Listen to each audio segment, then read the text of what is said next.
All right, good evening. Selamat malam semuanya. So here we find ourselves kind of Friday night, not really. Jadi sekarang kita ada di kayak malam hari Jumat lah. I think it's actually Wednesday afternoon. Sebenarnya sih sekarang hari Rabu sore. For you, it's Friday night. Tapi untuk kalian semua saat ini adalah Jumat malam. So I've been reading a book Nah, saya sedang membaca sebuah buku by John MacArthur, ditulis oleh John MacArthur and it's titled Anxious for Nothing. dan judulnya adalah Untuk Tidak Menjadi Cemas Akan Apapun. So I want to take some pieces of that Dan saya mau mengambil beberapa bagian dari buku itu and connect it to Good Friday. dan menghubungkannya dengan Jumat Agung. So before we do that, let me pray. Sebelum kita mulai, kita berdoa. Heavenly Father, we want to come before you in all humility, recognizing that we don't have a lot of answers, and that we are grass of the field that grows today and dies tomorrow.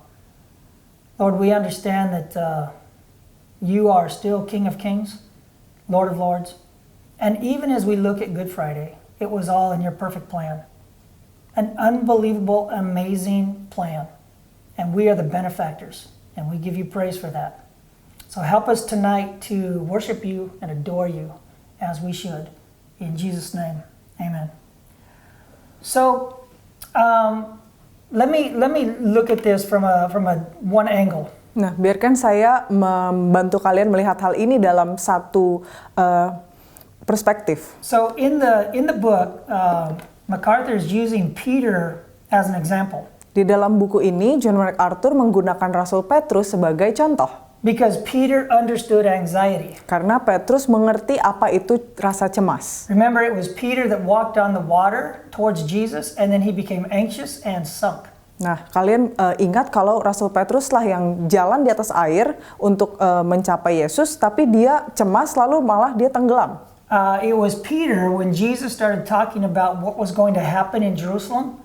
Peter said, this is making me anxious. You need to stop. This isn't going to happen. Petrus juga yang mengatakan kepada Yesus pada saat Yesus menceritakan apa yang akan terjadi di Yerusalem, Petrus mengatakan, tolong kamu jangan ceritakan tentang ini lebih banyak lagi karena ini membuat saya merasa cemas. And then it was Peter whose fear and anxiety led him to deny Jesus 3 times. Dan Petrus juga yang membiarkan kecemasannya itu menuntun dia untuk dia menjadi menyangkal Yesus sebanyak 3 kali. But let's not be too hard on Peter. Tapi jangan kita menjadi terlalu jahat nih kepada Petrus. Because Peter's a lot like me and a lot like you. Karena Petrus ini mirip sekali dengan saya dan juga dengan kalian semua. We get anxious. Kita bisa merasa cemas. Fears cross our mind. Ketakutan pasti mengitari pikiran kita. We think about tomorrow and we don't have answers. Kita sering berpikir akan hari esok dan kita pasti tidak punya jawabannya. I was talking to a few owners of some business here in Lipo. Beberapa saat lalu saya ngobrol-ngobrol dengan beberapa pemilik bisnis yang ada di Lipo. And they were told that they could open up their shops April 14th. Dan sebelumnya mereka diberitahu bahwa mereka bisa membuka kembali tokonya tanggal 14 April. But new information has come out not till April 20. Tapi ada informasi baru yang datang lagi, jadi waktunya diperpanjang bagi mereka. Sampai 20 April baru mereka bisa membuka toko lagi. And maybe not then. Atau mungkin bisa diperpanjang lagi waktunya, nggak 20 April. And then here we are at UPH, and we thought we'd be opening the doors during the school year, but now we don't open. All learning will take place at home for the rest of the semester. Kita pikir juga di UPH ini akan dibuka kembali kampusnya untuk semester yang depan.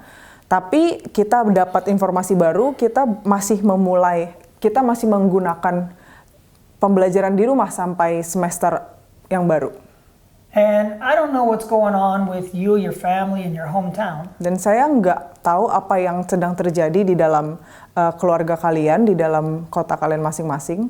But I'm sure you've had a few anxious thoughts. Tapi pasti saya tahu kalian punya pikiran-pikiran yang penuh kecemasan. So how do we deal with these anxieties at which we feel? Jadi bagaimana kita ini bisa mengatasi kecemasan yang kita rasakan while still trying to become mature Christians? pada saat kita masih berusaha untuk menjadi seorang Kristen yang dewasa. We still want to be who God has called us to be. Kita masih ingin menjadi seseorang yang dipanggil oleh Tuhan.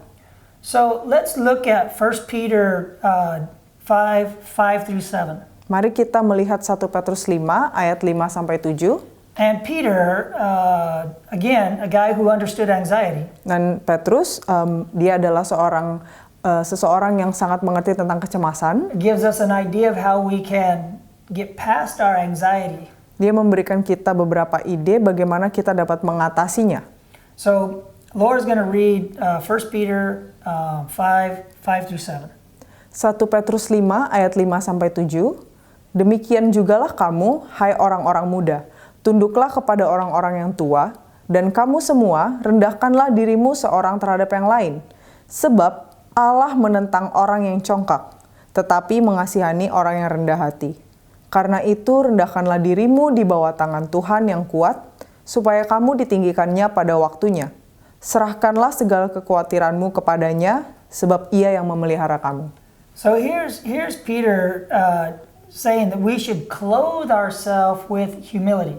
Di sini Petrus mengatakan bahwa kita harus menjubahi diri kita dengan kerendahan hati. Because God cares for you. Karena Tuhan peduli dengan kalian semua.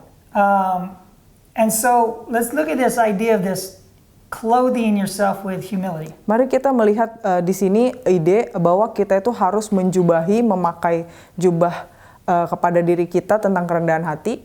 So in the book, the author is writing about his experience trying to buy his wife clothes. Jadi di dalam buku ini yang ditulis oleh MacArthur, dia itu menulis bagaimana dia itu mau membeli baju untuk istrinya. And he confesses that he's terrible at it. Dan dia mengakui bahwa dia itu buruk akan melakukan hal itu. And he wishes he could just one size fits all. Dan dia pikir coba kalau semua baju tuh bisa satu ukuran dan semuanya bisa masuk. But he confesses his wife would not like it if all he did is bring her clothes one size fits all. Tapi dia mengakui bahwa istrinya pasti nggak akan suka kalau dia belikan baju yang satu size itu muat untuk semuanya. Now, just a true confession of myself. Nah, ini saya mau mengakui dari sisi saya sendiri. I started buying Beck, my girlfriend, clothes back when she was 17. Waktu istri saya masih berumur 17 tahun, saya mulai membelikan baju untuk dia.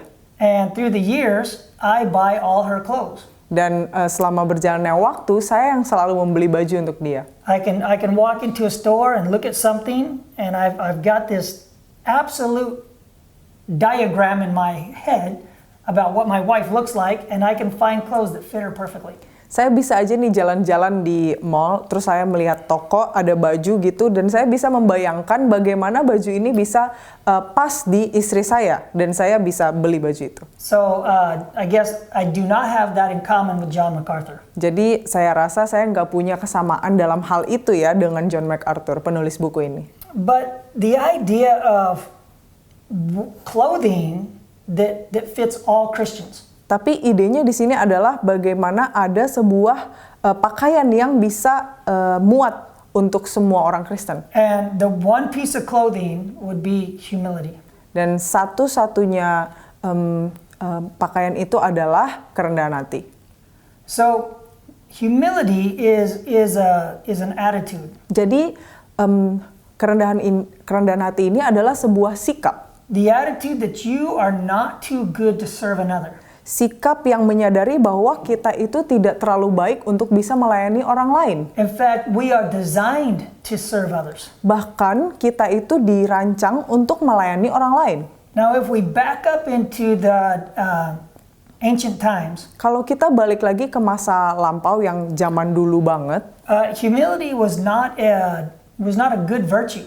Kerendahan hati itu bukan suatu nilai yang dipandang baik. In fact, you were seen as weak. Bahkan kalau ada orang yang rendah hati akan dilihat dia itu lemah. You could never be a leader. Dia tidak akan bisa menjadi seorang pemimpin. Because you didn't have the right attitude or perspective. Karena mereka tidak akan memiliki sebuah sikap yang benar dan juga cara pandang yang benar. The greatest always look down on the followers. Karena orang-orang yang paling besar pasti melihat orang-orang yang mengikuti dia sebagai orang yang di bawah dia. That those in highest position were always served by those in the lowest position. Karena orang-orang yang di atas posisinya akan selalu dilayani oleh orang-orang yang posisinya ada di bawah. But Jesus changed all that. Tapi Yesus mengubah semua pandangan itu. At least for us, he changed it. Seenggaknya untuk kita orang Kristen, dia mengubah pandangan itu. And in John chapter 13, the night that Jesus was arrested, Dan di dalam di dalam Yohanes 13 pada saat Yesus ditangkap, Jesus clothed himself with the clothing of a servant. Yesus mengenakan dirinya dengan pakaian seorang yang seorang pelayan. So he actually put on the clothing at which a servant would wear that night. Jadi malam itu sebenarnya Yesus itu sedang mengenakan pakaian yang sebenarnya dipakai oleh seorang pelayan. And then he took the posture of a servant. Dan dia juga memperagakan sebuah postur orang yang melayani, pelayan.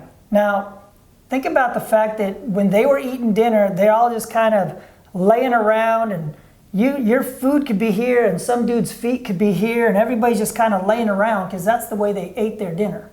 Nah, kalian bisa bayangkan saat itu pada saat mereka perjamuan malam terakhir, mereka itu duduknya itu nggak ada aturannya gitu ya. Ada yang duduk di sini, ada makanan di sana, ada kaki orang di mana. Memang kayak gitu. And their feet were nasty because they wore open shoes. So the dirt and the dust and the sweat and the grime, their feet were nasty looking. Dan kaki mereka itu memiliki kaki yang sangat kotor karena sepatu mereka itu kan terbuka. Jadi keringat mereka bercampur dengan debu, kotoran yang mereka jalani sepanjang harinya. So remember, the disciples are the ones who brought in the food. Jesus had told them to bring the food for the Passover. Nah, kalian ingat bahwa rasul-rasul inilah yang membawa makanannya masing-masing karena Yesus memberitahu mereka untuk melakukan hal itu. And so they were all sitting around, all 12 of them with Jesus. So the 13 guys sitting around ready for dinner. Jadi mereka 12 rasul bersama Yesus, 13 mereka makan bersama-sama di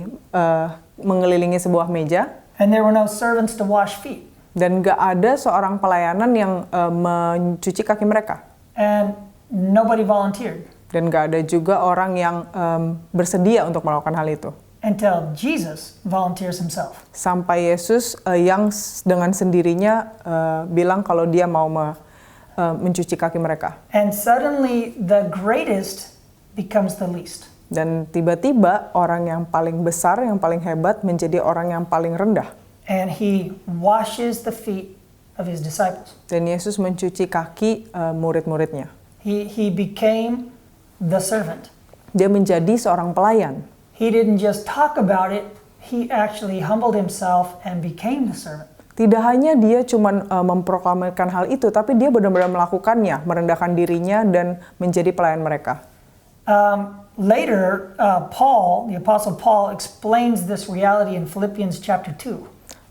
Lalu berapa waktu kemudian Rasul Paulus membicarakan hal ini di dalam Filipi yang kedua. He says, "Do nothing from selfish or empty conceit." Dia bilang untuk tidak mencari kepentingan sendiri atau pujian yang sia-sia. But with humility, Tapi dengan kerendahan hati, regard others as important as yourself.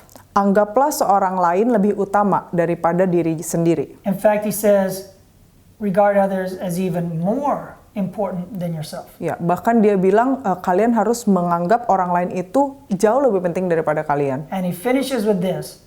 Have this attitude in yourself, which was also in Christ Jesus. Dan dia mengakhiri dengan hal ini, hendaklah kamu dalam hidupmu bersama menaruh pikiran dan perasaan yang terdapat juga di dalam Kristus Yesus. And what was the attitude? Dan apa itu sikapnya? Humility. Kerendahan hati. He goes on to finish in verse 8. He says, and being found in human form, Jesus humbled himself by becoming obedient to the point of death, even death on a cross. Dia juga melanjutkan di ayat yang ke-8 bahwa Yesus ditemukan dalam wujud manusia, dia merendahkan dirinya sendiri sampai dia itu menjadi taat sampai mati di kayu salib itu. Jesus clothed himself in so much humility. Yesus mengenakan jubah yang besar akan kerendahan hati. That he didn't just wash feet like a servant, Dia tidak hanya mencuci kaki orang-orang seperti pelayan, but he died on a cross for me and for you. tapi dia juga telah mati di kayu salib untuk saya dan untuk kamu. Now, of course, the death on the cross Tentu saja kematian di kayu salib was much more than just an illustration of humility. jauh lebih besar dari hanyalah sebuah ilustrasi kerendahan hati. He died, Yesus mati, he became death, dia menjadi kematian itu sendiri that we might have life. supaya kita bisa mendapatkan hidup. And that is Good Friday. Dan itulah Jumat Agung. Jesus takes on the sins of the world, Yesus mengambil semua dosa yang ada di dunia, clothed in humility. dibaluri oleh jubah kerendahan hati. You know, it's interesting to me that if you look at what history has to say about that event, Menarik buat saya kalau misalnya kalian lihat dari pandangan sejarah apa yang telah terjadi pada malam itu. when he was beaten, Pada saat dia dipukuli, he was clothed in a servant's clothing. dia itu sedang mengenakan pakaian seorang pelayan, budak. But the Roman soldiers took his clothing and divided it.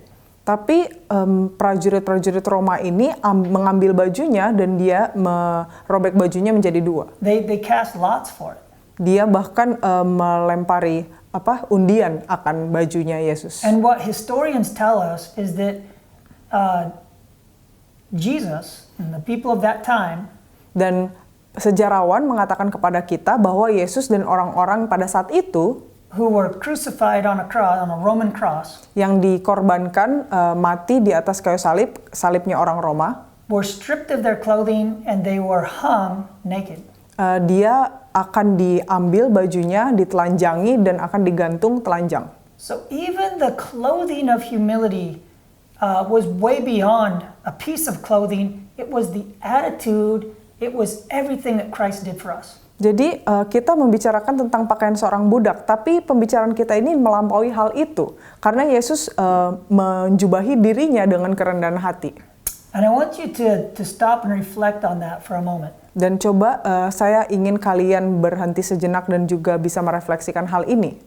The King of Kings, Bahwa Raja segala Raja and Lord of Lords, dan Tuhan, humbled himself so much that he was willing to die on a cross for you and for me. dia merendahkan dirinya jauh terdalam sampai dia itu rela mati di kayu salib bagi saya dan bagi kamu. As we think about that, it should penetrate our heart.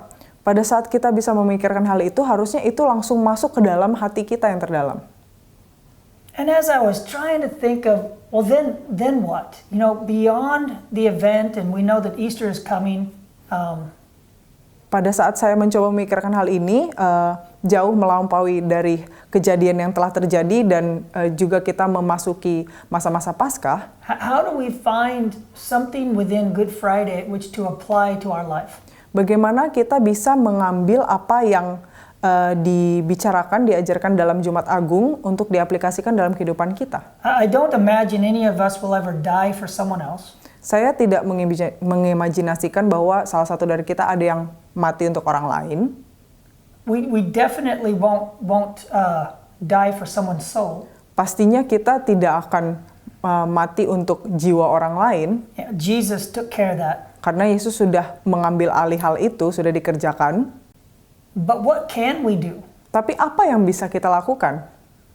And I want to take us back to the very beginning of this talk tonight. Dan saya mau membawa kita kembali lagi di dalam pembicaraan kita. We can grow spiritually mature. Kita bisa berkembang lebih dewasa lagi secara spiritual. Tonight we can make a decision Dan malam ini kita bisa mengambil keputusan to clothe ourselves with humility, untuk menjubahi diri kita dengan kerendahan hati. to humble yourself. Untuk merendahkan hati kita. Yes, we can do that. Pasti kita bisa melakukannya. So the challenge for you, Jadi tantangan untuk kalian Good Friday, di dalam Jumat Agung ini, what can you do to show humility to those around you? Apa yang bisa kalian lakukan kepada orang-orang di sekitar kalian untuk menunjukkan kerendahan hati? How can you put on the clothes of humility Bagaimana kalian bisa mengenakan jubah kerendahan hatian itu and show spiritual maturity this weekend? dan menunjukkan bahwa kalian bisa dewasa secara spiritual di dalam akhir minggu ini? Recognizing that Christ is the great example. Dan kalian sadar bahwa Kristus adalah contoh terbesar. And his example goes way beyond anything we could possibly do. Dan contoh yang telah diberikan oleh Yesus itu jauh melampaui segala hal yang bisa kita pikirkan dan lakukan. At least the perfect example on the cross which he set for us. Seenggaknya salah satu contoh yang paling sempurna adalah dia setelah mati di kayu salib untuk kita. But the washing of feet, Tapi dengan dia telah mencuci kaki rasul-rasulnya, it's also a great example. itu juga adalah contoh yang luar biasa. And I think it's something that each of us could do. Dan saya pikir itu bisa dilakukan oleh setiap kita. What can you do this weekend to show true humility, the right attitude, as you accept the sacrifice which Christ has given for you? Bagaimana kita bisa menunjukkan kerendahan hati yang sejati, seperti kita bisa menerima apa yang telah diberikan Yesus kepada kita, pengorbanan Yesus kepada kita. May the Lord help us. Semoga Tuhan selalu menolong kita. And may we be prepared for that amazing event on Easter Sunday. Dan semoga kita bisa dipersiapkan oleh kepada sebuah acara Paskah di dalam hari Minggu nanti. Let me pray. Heavenly Father, once again we come before you, and with humility we worship you. We adore you. We recognize your incredible amount of humility at which you clothed yourself. Nobody made you do that. You chose to be beaten for us. You chose to be crucified for us. And in a few days, we will celebrate the fact that you, in your power and might, conquered death and rose from the dead. And Lord, we can do nothing but humbly thank you and give you praise. But Lord, as we go through these few days, this Easter event, Lord, may we, as Christian brothers and sisters, humble ourselves. May we be the reflection of humility at which Jesus has given. Lord, help us that a world looking for answers and a world seeking to find purpose in all of this time at which we find ourselves in April of 2020, may we humble ourselves and may we be an absolute reflection of the love of God. May we speak the salvation which Jesus gives, and may the Holy Spirit work in and through us for a world that desperately needs.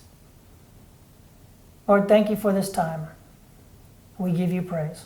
In Jesus' name, amen.